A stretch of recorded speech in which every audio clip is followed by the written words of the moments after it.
안녕하십니까. EJ 지시TV입니다. 이번 주제는 한국 문학편으로 현민 유진호의 단편소설 창랑경기 원문입니다. 이번 순서는 창랑경기를 7단락으로 나누어 두 번째 내용을 낭독해 보도록 하겠습니다. 창랑경기 두 번째. 창랑경이란 대원군 집정시대에 선전관으로 이조판서 벼슬까지 지내던 나의 삼종 증조부 되는 서강대신 김종호가 세상이 뜻과 같지 않아 세국의 꿈이 부서지고 대원군도 세두를 잃게 되자 자기도 벼슬을 내놓고 서강, 지금의 당인정 부근 강가에 있는 옛날 어떤 대관의 별장을 사가지고 스스로 창랑경이라 이름 붙인 후 울울한 말년을 보내던 정자 이름이다. 내가 처음 창랑경을 갔던 것은 자세한 기억은 나지 않으나 7살이나 잘해야 8살 먹었을 적이었으니까 이럭저럭 21, 8해 전 일이다. 이른 봄이라도 냉이 순이 파릇파릇 내밀 무렵이었으니까 3월 중순이나 하순께쯤이었을까. 나는 아버지를 따라 그곳에 가서 며칠 동안을 지낸 것이었다. 그 며칠 동안에 보고 듣고 한 기억이 이상스레도 어린 머릿속에 깊이 새겨져서 거의 30년이란 긴 세월이 흘러간 지금까지도 가끔 내 추억의 나라 속을 왕래하며 때로는 달디단 일종의 향수가 되어 내 마음을 안타깝게까지도 하는 것이다. 창랑경은 서강이라 해도 당인리 편으로 가까운 강가 솔숲 우거진 조그만 봉우리가 강으로 향해 비스듬히 얕아지다가 벼란간 깎아지른 듯이 낭떠러지가 된 바로 그 위에 있는 70간이 넘는 큰 집이었다. 서강 동네를 지나 강가에 나서서 서편을 바라보면 보통 때는 물 한 방울 없는 겨울 건너 저편 언덕 위에 좌우로 출행랑이 늘어서고 가운데 소슬대문이 우뚝 솟은 큰 집이 보인다. 자, 이제 다 왔다. 저기 저 집이 창랑정 서강 할아버지 댁이다.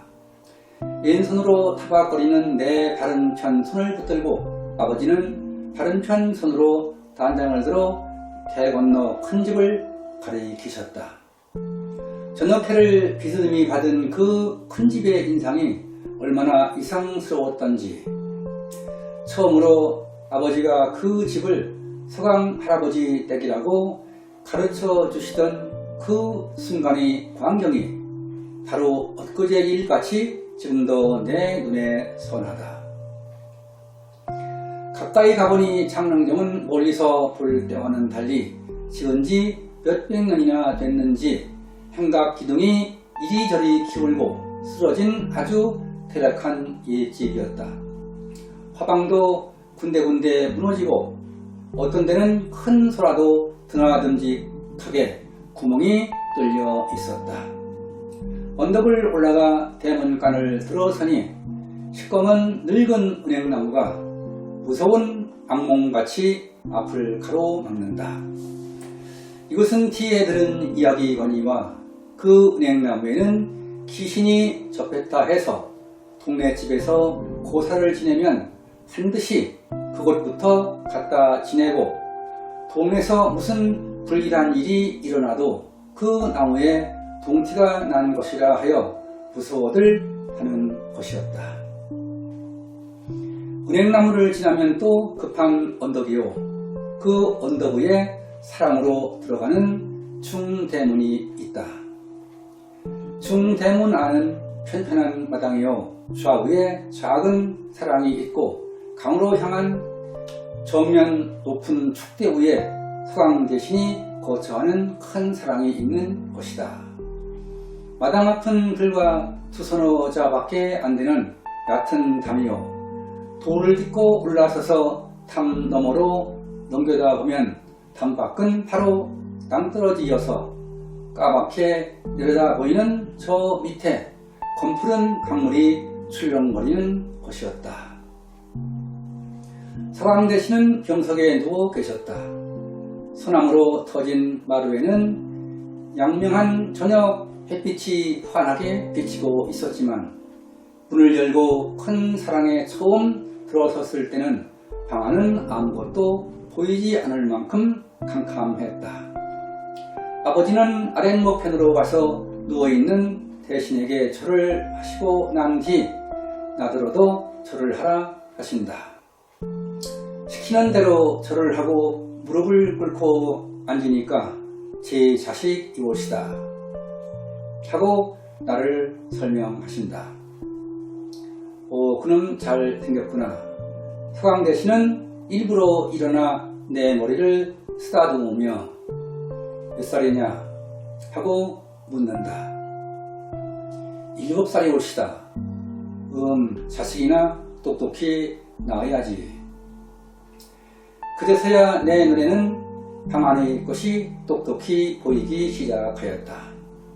서강대신은 그때 나이 벌써 80이나 되고 거기다가 오래 병석에 누워 있을 때라 몹시 수척하기는 했으나 기름한 얼굴, 흰 살결, 은빛 같은 수염 모든 것이 과연 어린 내 마음에도 가진 풍상을 다 겪은 기은의 풍모같이 보였다.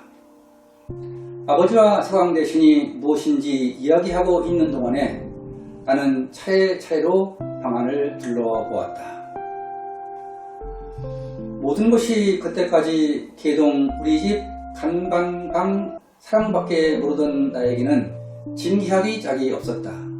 마루로 향한 미닫이에는 갑창을 붓게 닫은 의로 또다시 짙은 자줏빛 방장이 드리워 있고 그 반대편에는 구름을 타고 물길 위에 논이는 신선을 그린 큰 병풍이 삼간 벽을 꽉 채우고 있었다.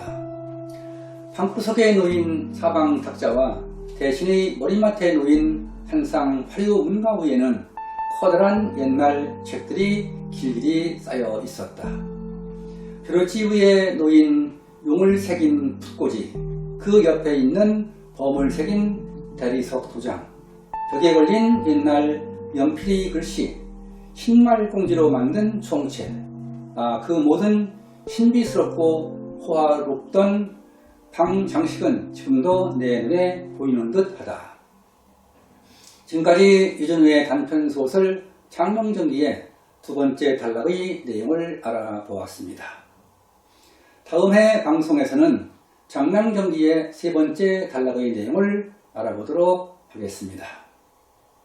여러분은 장명전기를 감상하면서 기억 속에 남아있는 어릴 적 추억에 잠겨보는 계기가 되었길 바랍니다.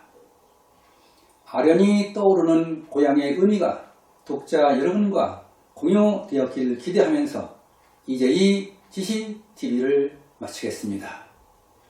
감사합니다.